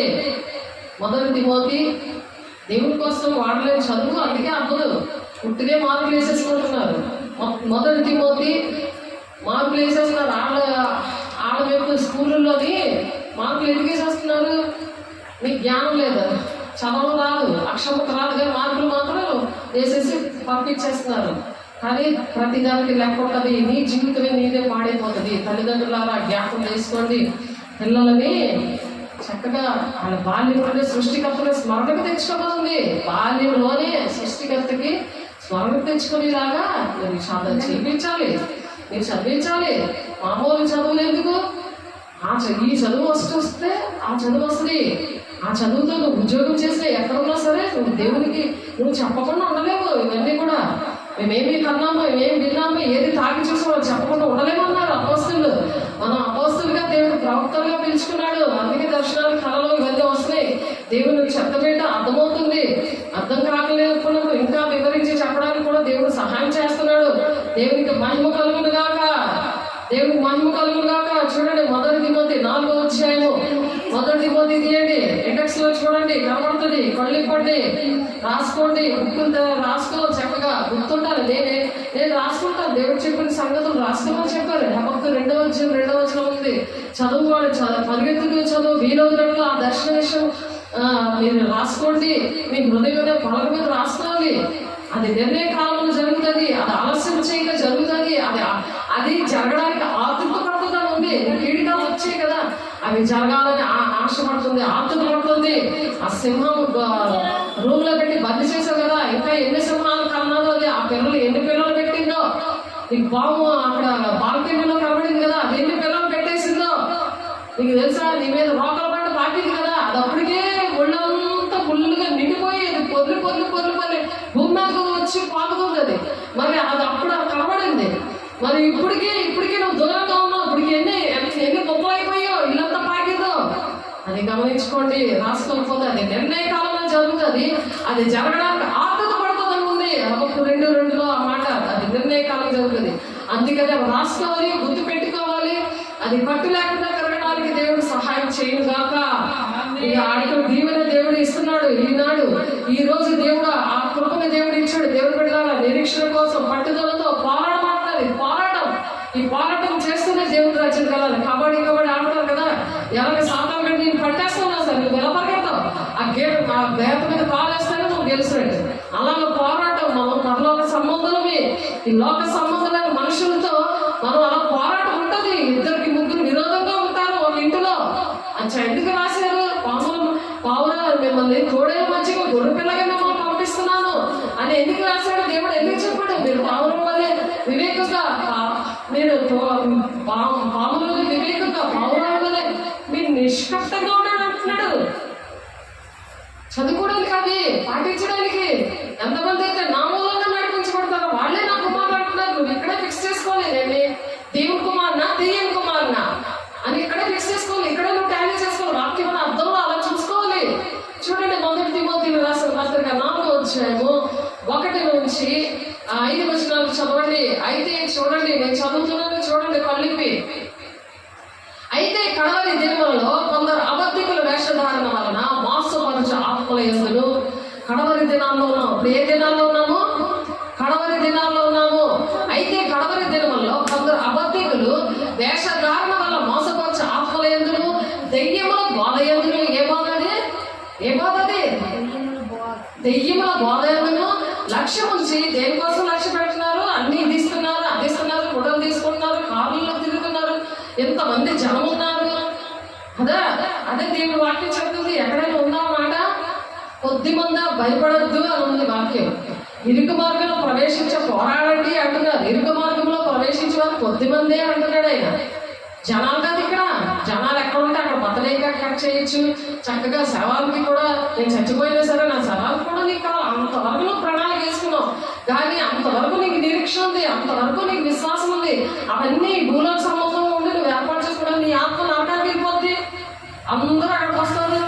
నీ గొప్పలైతే అక్కడ దవసవాసం దగ్గర ఊడిపోతాయి కదా. అక్కడ నీ పనులు ఎలాగైపోతుంది కదా. ఇక్కడ ఎన్ని వేషాలు వేసినా. అందుకే ఇప్పుడే చక్కగా దేవుడు ఎంత ప్రేమించి చెప్తున్నాడు చూడండి. దెయ్యాల బోధ యందును లక్ష్యం వచ్చి విశ్వాస భ్రష్టులు అవుతారని. విశ్వాసులే కానీ పేరు విశ్వాసులు కానీ భ్రష్టులు. అందుకే ఇక్కడ 1 తిమోతి 4:10 మనుషులందరికీ రక్షకుడును, మరి విశేషంగా విశ్వాసకుడును, రక్షకుడు నేను జీవం గల దేవుని యందు మనం నిరీక్షించాలి. దేవుని యందు నిరీక్షించు, మనుషుల మీద కాదు. అక్కడ ఏది ఇస్తారు, ఇక్కడ ఏది ఇస్తారు, ఎంతమందో నిజంగా ఏది ఇస్తే అక్కడికి వెళ్ళిపోతారే. కానీ ఎంత ఇచ్చినా సరే దేవుని వాక్యం ఉన్న దగ్గరికి దెయ్యము అడుగు పెట్టలేదు. వెలుగున్న దగ్గరికి దెయ్యం భయపడుతుంది. ఆనాడు దేవుడు ఆదాము అవ్వలు మరి చెట్టు చాటుని ఎందుకు దాక్కున్నారు? ఆదాము నువ్వు ఎక్కడున్నావంటే, ఇదిగో మేము తప్పు చేసాం, మేము దిగంబరిగా ఉన్నాం కాబట్టి నువ్వు ఇంట్లోకి చర్చలోకి రాలేకపోతున్నావు, దేవుడి ఇంట్లోకి రాలేకపోతున్నావు. అది గమనించు. ఎక్కడైనా దేవుడే అని చెప్తుంది నీకు దెయ్యం. ఆ దెయ్యం బాధ వింటే నీకేం చెప్తుంది? ఎక్కడైనా దేవుడే ఉన్నాడు అని అంటది. రాయలసీమ నుండి ఎందుకు దేవుడు తీసుకొచ్చాడు? అక్కడ నుండి తీసుకొచ్చారు. విజయనగరంలో, జమ్మగుడిలో ఇక్కడ నన్ను చూపించి, అదిగో నా దేవుని బిడ్డ అని చూపించి తీసుకొచ్చారు. అన్ని అనారోగ్యాలతో, అంత చీకటంతో, అన్ని బంధకాలతో ఉన్న మనిషిని ఆ మోకలాగా వెళ్ళిపోయింది. అతనిలోంచి నోట్లోంచి వెళ్ళిపోయింది. మాంత్రికుడు అతను నోట్లోంచి వెళ్ళిపోయింది. ప్రేయర్ వాటర్ వేసేసరి ఎంత మోక వెళ్ళిపోయింది. చచ్చిపోయాడేమో ఫోన్ చేసింది. ఫోన్లో జరిగిన విషయం ఇది. ఎందుకంటే నా సేవకులు దేవదూతలు అని చెప్పాడు. వారి గాలి వాయువులుగాను అగ్ని జ్వాలలుగా ఉంటారని చెప్తున్నాడు. అక్కడ హెబ్రీయులు రాసిన పత్రికలో వాళ్ళ అగ్ని జ్వాల ఉంటుంది. అగ్ని జ్వాల వాయువు ఎలాగెళ్తుంది? ఫోన్లో వెళ్ళిపోయి ఎక్కడ ప్రార్థన చేసేసరికి వెంటనే అలాగ నోట్లో నుంచి అంత మోక వెళ్ళిపోయింది. అతను బాప్తిస్మం ఇచ్చేటప్పుడు కుర్రోళ్ళలాగా గెంతుకోవాలని నడిచాడు. కూర్చోన్నాడు, లేగలేడు అన్నాడు మనిషి. ఇక్కడ అంతా పరిచయం చేశాడు. ఇదంతా తెలుసు. అతను ఎలా వచ్చాడో, దేవుడు ఎలా వచ్చాడో, ఎలా చేశాడో.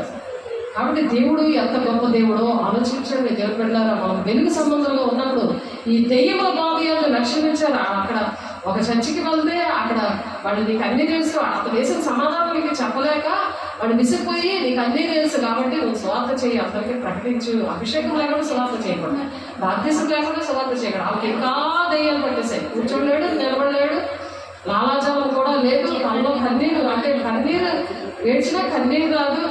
దీనికెళ్ళా అన్నిటికీ ట్యాబ్లెట్ కావాలి. హార్ట్ ఆపరేషన్ అయింది. మరి అలాంటి మనిషి దీనికైనా ట్యాబ్లెట్. అటువంటి మనిషి చక్కగా దేవుడు ఆరోగ్యంగా చేసి దేవుడు పరిచయలో వాడుకున్నాడు. దెయ్యముల బాధ లక్ష్యం నుంచి విశ్వాస భ్రష్టులందరినీ ఆత్మ తేటగా చెప్పుచున్నాడు. ఆ అబద్ధికులు వాత వేయబడిన మనసాక్షి గలవారే. వాత వేయబడిన మనసాక్షి ఎలా ఉంటుంది? కుష్ఠరోగం వచ్చిన వారికి ఇలా పిన్నేసిన గుర్చిన ఉంటున్నారు కదా, అలా ఉంటుంది. వాళ్ళకి ఎన్ని వాక్యాలు విన్నా, దేవుడు ఎన్ని కార్యాలు చేసినా వాళ్ళు ఎలాగుంటారంట? వాత వేయబడిన మనసాక్షి గద్దించదు.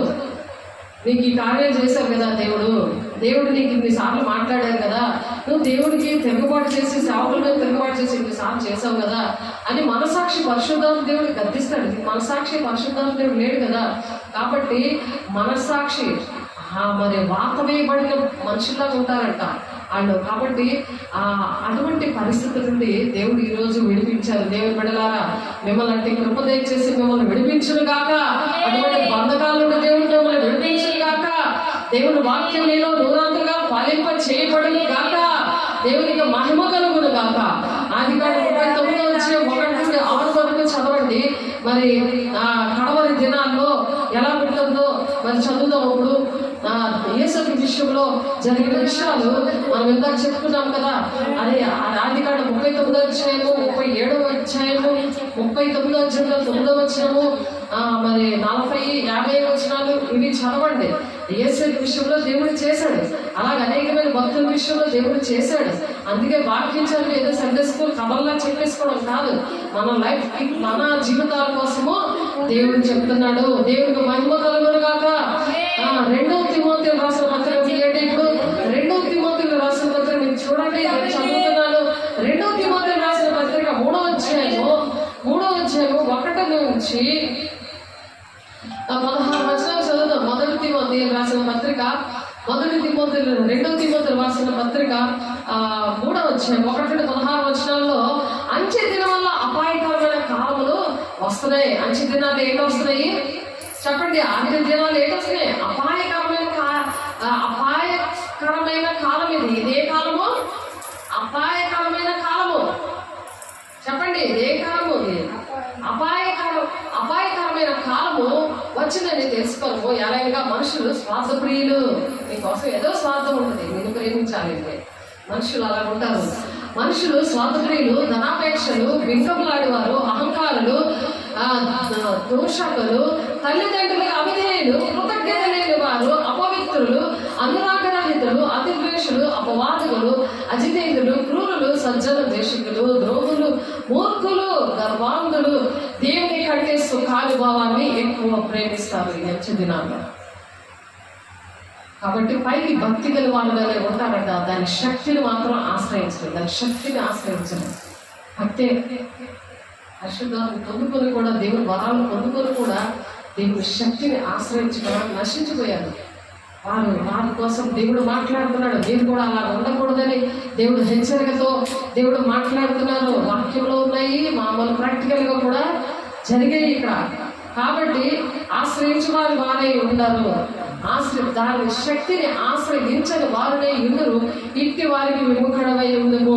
పాప భరితులైన నానా విధములైన దురాశల వల్ల నడిపించబడి ఎల్లప్పుడూ నేర్చుకొనిచున్నాను.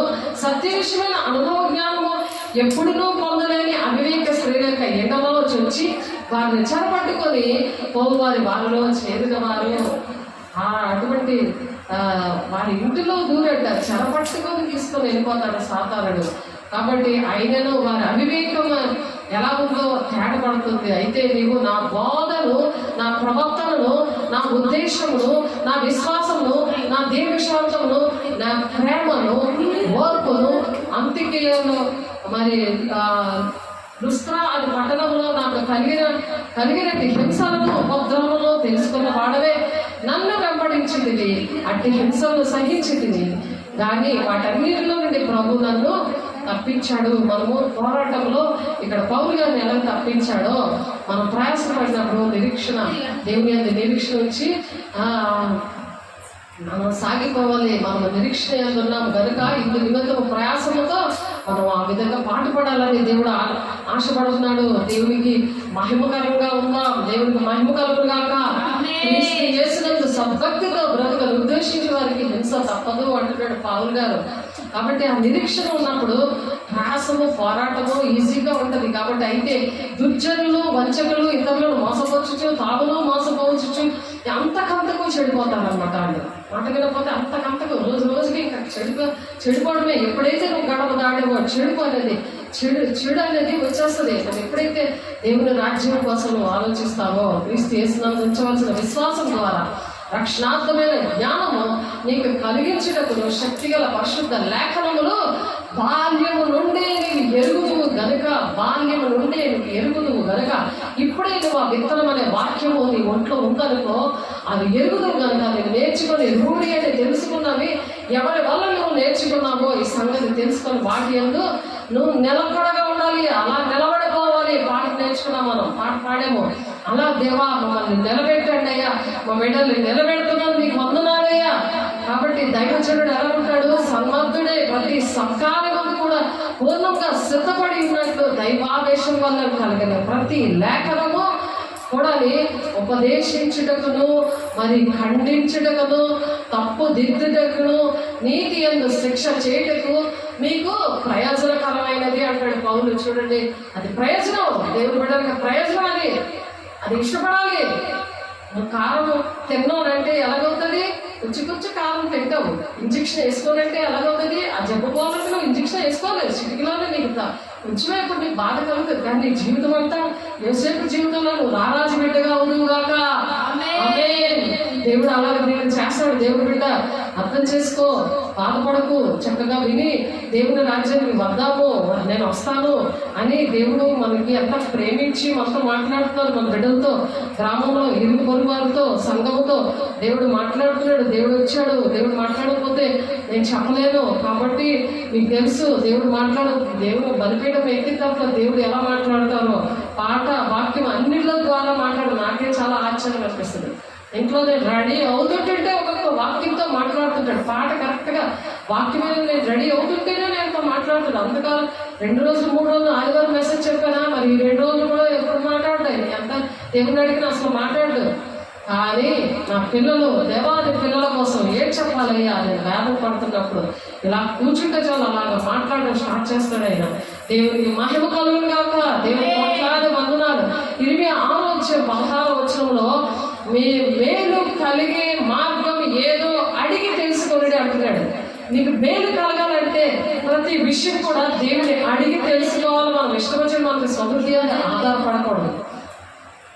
సామెతలు 3వ అధ్యాయంలో ఉంటుంది. నీ స్వబుద్ధి అని ఆధారపడక పూర్ణ ప్రవర్తన అంత లేదు యెహోవా అధికారానికి ఒప్పుకో అంటున్నాడు. అలా ఒప్పుకోవడం అంటే ఎలాగా? మేలు కలిగే మార్గం మీద అడిగి తెలుసుకోవాలంట. అందులో నడుచుకొనుచు అప్పుడు మీకు నెమ్మది కలుగును. నెమ్మది ఎందుకు ఉండట్లేదు? దేవుని అడిగి తెలుసుకోవట్లేదు. దేవుని అడిగి మనం చేయాలి ఏదైనా సరే, అప్పుడు మనకి నెమ్మది ఉంటుందంట. కాబట్టి అటువంటి నెమ్మది జీవితము దేవుడు ఇష్టపడుతున్నాడు. అలాగా ఉండాలని దేవుడు ఆశపడుతున్నాడు. దేవుని బిడ్డ కరువు కాలంలో, ఇప్పుడు అంచుదినాల్లో కరువు అనేది మరి అక్కడక్కడ 24 ఒకసారి చూడండి. అంచె దినాల్లో ఇప్పుడు దేవుడు మాట వినకపోతే కరువు అనేది ఎలా వస్తుంది? కరువుని మనము సర్వైవ్ అవ్వాలంటే, కరువు నుండి మనం సర్వైవ్ అవ్వాలంటే ఏం చేయాలి అనే మాట చెప్పుకొని మనం ముగించేద్దాము. కాబట్టి గలతీ 6:7 ఉంటుంది. మనం ఏ మోసపోబడి దేవుడు వెక్కిరించబడ్డాడు. మనుషుడు ఏది విత్తునో ఆ పంటే కోయినంటున్నాడు. కాబట్టి యేసుక్రీస్తు భూలోకములోనే మరి రాకూడదని సాతానుడే అడ్డగించాడు. అలాగే మీరు సన్నిధికి రాకూడదని అడ్డగిస్తాడు. కానీ అంటే తొక్కుకొని బయలుదేరాలి. దేవుని తొక్కేసి బయలుదేరాలి దేవుని సన్నిధికి. అటు రానివాడు ఏసైనా భూలోకానికి రానియకుండా చేశాడు, సేవ చేయకుండా చేశాడు. నాకు మొక్కు, అప్పుడు నీకు ఈ లోకం అంతా ఇచ్చేస్తాను. ఎందుకు ఆదం తప్పు చేశారు, అందుకని లోకం ఆడి అధికారానికి వెళ్ళిపోయింది. మళ్ళీ ఆయన ప్రాణం పెట్టి ఆయన అధికారాన్ని తెచ్చుకొని ఆయన బిడ్డలుగా అప్పటికే ఆడి తాను చిరిగిపోయింది. ఇంకా తోక ఆడేస్తున్నాడు అని, అంతే. తాను చిరిగిపోయింది. తోక ఎప్పుడు ఆడేస్తాడు? ఇప్పుడు రహస్య రాకుండా వస్తాడు, బహిరంగ రాకుండా వస్తాడు. మిగిలిపోయిన వాళ్ళ కోసము బాగా హింసలు, శ్రమదినాలు అన్నీ అవుతాయి. అప్పుడు నువ్వు వింటావా? వెళ్ళిపోతే సంఘంలో సిద్ధంగా ఉంటావా? ఇక్కడ సుఖంగా ఉంటావు, అక్కడ కూడా సుఖంగా ఉంటావు. దేవుడు అంటే కృప దేవుడు మనకి దయచేయడు కాక.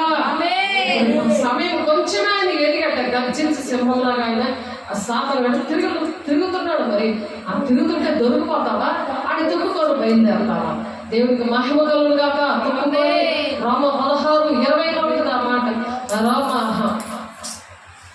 కాబట్టి దేవుడు మరి అటువంటి పరిస్థితులు దేవుడు మనకి ఇవ్వాలని ఆశపడుతున్నాం. మనం దేవుడు ఆశపడి చెప్తున్నారు. అది చూడండి, మత్తయి సువార్త 24:8 కరువు దినములు, అక్కడక్కడ కరువులు వస్తాయి అని చెప్తున్నారు. చూడండి, అది ఆ కరువు రాకుండా ఉండాలంటే దేవుడు మనం కలిగి ఉండాలి. మనల్ని సేఫ్గా ఉంచుతాడు. సేఫ్గా ఉంచాలా? కరువులో మనం సాధారణ పెడతాడు. ఆ కరువులన్నీ కూడా మరి ఎలా ఉంటామని ఆశపడతారు. మత్తయి సువార్త తీయండి. మత్తయి సువార్త 8వ అధ్యాయము, మత్తయి సువార్త 24వ అధ్యాయము 8వ వచనం. మత్తయి సువార్త 24వ అధ్యాయము 8వ వచనం చూడండి. 24వ అధ్యాయము 8వ వచనము. అక్కడక్కడ కరువులు, భూకంపములు కలుగును, ఇవన్నీ వేదనలకు ప్రారంభం. వేదనకి ప్రారంభం. కానీ నువ్వు ఎప్పుడైతే మాట వింటావో అక్కడక్కడ కరువులు వస్తాయి. నీ దగ్గర కరువు రాదు. దేవునికి మహిమ కలుగును గాక. దగ్గర కరువు ఉండదు. దేవుడు ఉన్నప్పుడు నువ్వు నిన్ను ఒక సేఫ్ జోన్ లో ఉంచుతాడు. దేవుడు నిన్ను ఉంచడానికి ఇష్టపడుతున్నాడు. నువ్వు మాట వింటే నీకు కరువు ఉండదు, భూకంపాలు మరి అటువంటివి ఏమీ ఉండవు. దేవుడు అటువంటి కృప దేవుడు ఇచ్చును గాక. ఎవడైనా ఆయన చిత్తము చొప్పున నిశ్చయించుకొని ఎడలా ఆ బోధ దేవుని వల్ల కలిగినదో లేక నా అంతటి నేనే బోధిస్తున్నాను అని మనం తెలుసుకోవాలి. నా అంతటి నేను కలిగిందా లేకపోతే దేవుడు బోధిస్తున్నాడు? దేవుడు మాట్లాడితే బతుకుతామా? మనుషులు మాట్లాడితే బతుకుతామా? యోహాను సువార్త 7:17 దేవుడు మాట్లాడతాడు. ఎవడైనాను ఆయన చిత్తము చెప్పున నిశ్చయించినాడనా మనం ఆయన చిత్తాన్ని మనం చేయాలి. మన ఇష్టం వచ్చినట్టు మనం అడగాలి కాదు. దేవా నా పట్ల నీ చిత్తం ఏంటి అని అడగాలి. అడిగి చెయ్యాలి. దేవుడు చెప్పిన నువ్వు చేయకుండా నీ ఇష్టం వచ్చినట్టు నడుస్తావా? నీ ఇష్టం వచ్చినట్టు నువ్వు బలి అయిపోతావా? కాబట్టి ఎవడైనా ఆయన చిత్తము చెప్పున నిశ్చయించుకొని కదా ఆ బోధ దేవుని వల్ల కలిగినదో లేక నా అంతటి నేనే బోధించుచున్నానో వాడు తెలుసుకొనును. తనంతటి తానే బోధించేవాడు స్వకీయ మహిమను వెతుకుతున్నాడు. తన్ను పంపిన వారి మహిమ వెతుకువాడు సత్యవంతుడు. దేవుడికి మహిమ కలుగును గాక అని ఎందుకు దేవుడు చెప్తున్నారు ఇక్కడ? దేవుడు మహిమను వెతుకుతున్నాడంట. వాడు తనంతా తాను చెప్పట్లేదు, దేవుడే చెప్పిస్తున్నాడు. 17:16 నాకు వాగ్దానం ఇచ్చారు. రోమ 10:20 కూడా ఉండదు ఆ మాట. కాబట్టి దేవుడే మనతో మాట్లాడాలి. అందుకని మనం వెలుగు సంబంధులుగా ఉండాలి. తండ్రి చిన్న నెరవేర్చాలి. దర్శన పిలుపు కలిగి మనము నడవాలి. దేవుడు ఆశపడుతున్నాడు. దేవుని బిడ్డలారా అక్కడక్కడ కరువులు ఇవన్నీ కూడా యేసు విషయంలో కూడా కరువులు వచ్చాయి. దేవుని గురించి చెబుతూనే ఉంటారు. కానీ అలాగా మరి పౌరులకు కూడా మరి శ్రమలు వచ్చాయి. మరి కాబట్టి శ్రమలు అనేవి శోధన జయించేవాడు ధన్యుడు, వాడికి జీవకిరీటాన్ని ఇస్తాను అంటున్నాడు.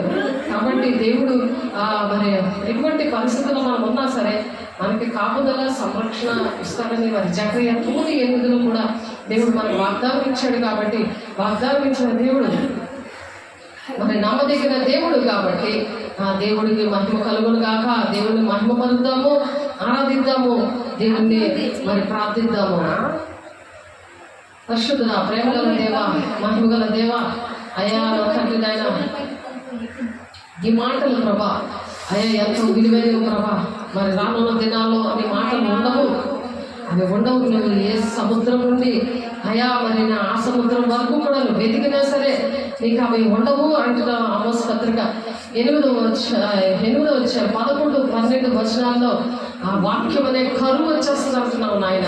పరిశుద్ధుడా, నీ బిడ్డలు నాయన ఒంటిలోనే వాక్యం మేము పెట్టుకోవాలి ప్రభా. అయా సహాయం దయచేయండి. మాటలు నాయన నిన్ను మేము పెట్టుకున్నప్పుడు మేము మర్చిపోలేము ప్రభా. అయ్యా నా తండ్రి నువ్వు చేసిన కార్యాలు మేము చెప్పకుండా ఉండలేము ప్రభా. అయ్యా తండ్రి మీరు మనుషుల మాట వినకుండా నీ మాట మనుషుల మాట వినాలా మేము దేవుడి మాట వినాలా అని నాయనని అపోస్తులు నా తండ్రి నేను ఆ విధంగా ఛాలెంజ్గా మాట్లాడారు ప్రభా, అధికారము కలిగి మీరు బోధించారు ప్రభా. అట్టి కృప నాయన మీరు ప్రతి ఒక్కరికి అనుగ్రహించండి. మరి అలా నిరీక్షణ కలిగి పోరాడడానికి సహాయం దయచేయండి ప్రభా. నీ మహిమతో నింపండి, నీ అభిషేకంతో ప్రతి ఒక్క బిడ్డల్ని చేతులెత్తిన బిడ్డల్ని అందరినీ కూడా అట్టి కృపను దయచేయండి ప్రభా.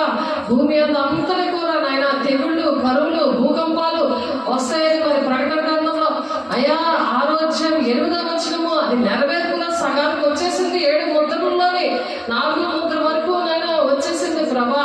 పరిశుద్ధాత్ముడా అయ్యా ఇదిగో గ్యాస్ కరువు నా తండ్రి, కరెంటు కరువు నాయన అయ్యా పరిశుద్ధాత్ముడా నాయన సహాయం తెచ్చే నీటి కరువు అయ్యా ఆహారం కరువు ఇవన్నీ సగం వరకు వచ్చాయి. ఆ నెరవేర్పులు కూడా జరుగుతున్నాయి ప్రవచించారు అయ్యా. మీరు ముఖముఖగా చెప్పారు మొత్తం 24:8 అది ప్రకటన 6:8 ప్రభు నాయన ఆ ముద్రలు నింపుతున్నప్పుడు ప్రభా అవి జరుగుతూ ఉన్నాయి తండ్రి. అయా సహాయం తెచ్చండి. వెలుగు కలిగి ప్రార్థన చేయడానికి బుద్ధి గల కన్నికల వలె సిద్ధపడడానికి అయ్యా మా స్థానిక సంఘానికి సార్వత్రిక సంఘానికి మా కుటుంబానికి మా దేశానికి ప్రభు సహాయం తెచ్చండి ప్రభా. ఆనాడు అపోస్తలుల గారు 11:27 అగముతో ప్రవచించావయ్యా కరువు విషయంలో నాయన అపోస్తలుల బోధ ఆయన ఆదిమ సంఘము యొక్క శక్తిని మా మీద కుమ్మరించండి. మహిమగల నామంలో చేతులెత్తిన ఉన్న ప్రతి బిడ్డ మీద కుమ్మరించండి ఆయన. పరిశుద్ధుడ ఆదిమ సంఘం యొక్క శక్తిని కుమ్మరించండి అయ్యా. పరిశుద్ధాత్మ శక్తిని వాక్యముతో అయ్యా నా తండ్రి వారి గృహాల్లోనికి నాయన మీరు వెళ్తున్నారయ్యా. అది నూరంతలుగా ప్రవహింప చేయండి. ఆన్లైన్లో నాపడేవారు ప్రభా. ప్రతి ఒక్క బిడ్డని మీరు అట్టి విధంగా దీవించండి. ఆటంకపరుచిన ప్రతి దురాత్మ శక్తులు దూరవర్చండి వేస్తున్నాము ప్రభా. మీకే మహిమ కలుగున కాక నాయన అయ్యా. అధికారం 12:10 కూడా నాయన మీరు చెప్తున్నారయ్యా కరువు అయ్యా ఏ విధంగా వచ్చిందో నా తండ్రి. అబ్రహాముకు నాయన కరువు వచ్చినప్పుడు నువ్వు ఎలా విడిపించావో అది అధికారం 26:6 6 చెప్తున్నావు ప్రభా. అయ్యా ఇస్సాకు దేవునిగా మాట్లాడి నాయన ఆశీర్వదించావు ప్రభా. ఇస్సాకు ప్రభా నాయన సహాయం తెచ్చండి, నడిపించండి, మహిమ పొందుకోండి. మమ్మల్ని మా బిడ్డల్ని మీరు అట్టి విధంగా దీవించండి అయ్యా. మీకు వందనాలు అయ్యా, మీకు వందనాలు అయ్యా. ఇశ్రాయేలు ప్రజలు వినలేనప్పుడు ప్రభా వారికి నా తండ్రి మీరు తోడై ఉన్నారు. అప్పటికీ కూడా 40 రోజుల ప్రయాణం 40 సంవత్సరాలు వాళ్ళు నడిచినప్పుడు వాళ్ళు కొత్త బట్టలాగే ఉన్నాయి. వాళ్ళ చెప్పులు అరిగిపోలేదు ప్రభా. అయ్యా అలా మేము పోరాడడానికి సహాయం తెచ్చేయండి ప్రభా. పోరాటంలో మేము నాయన అయ్యా నిరీక్షణ కలిగి ఉండడానికి మీరు సహాయం చేస్తున్నారే మీకు స్తోత్రాలు అయ్యా. మీకు వందనాలు వందనాలు వందనాలు ప్రభా. మహిమగల దేవా అయ్యా మీకే కోట్లాది వందనాలు. ప్రతి ఒక్క బిడ్డని నూరంతలుగా వాక్య స్వరూపే మీరే మాట్లాడి మహిమ పొందుకొని ప్రతి ఒక్కరిని విడిపించి అయ్యా శాపం నుండి పాపం నుండి అయ్యా కుటుంబాలు విడిపించి మా బిడ్డల్ని ప్రభు గ్రామాలని ప్రభా నాయన రాష్ట్రాన్ని మా దేశాన్ని ప్రభు నాయన మీ బలమైన హస్తాల్లో పెడుతూ చుట్టుపక్కల వారిని ప్రభు ప్రతి ఒక్కరిని బలమైన హస్తాల్లో పెడుతూ యేసయ్య పరిశుద్ధ నామములో బ్రతుకులాడి వేడుకుంటున్నాం తండ్రి. ఆమేన్. తండ్రి యొక్క దీవెన కుమారుని యొక్క కృప పరిశుద్ధాత్మ యొక్క నిత్య సహవాసము సదా కాలము ప్రతి ఒక్కరికి కూడా తోడై మీరు నడిపించును గాక. ఆమేన్. దేవునికి మహిమ కలుగును గాక. దీవించి ఆశీర్వదించును గాక. ఆమేన్. God bless you.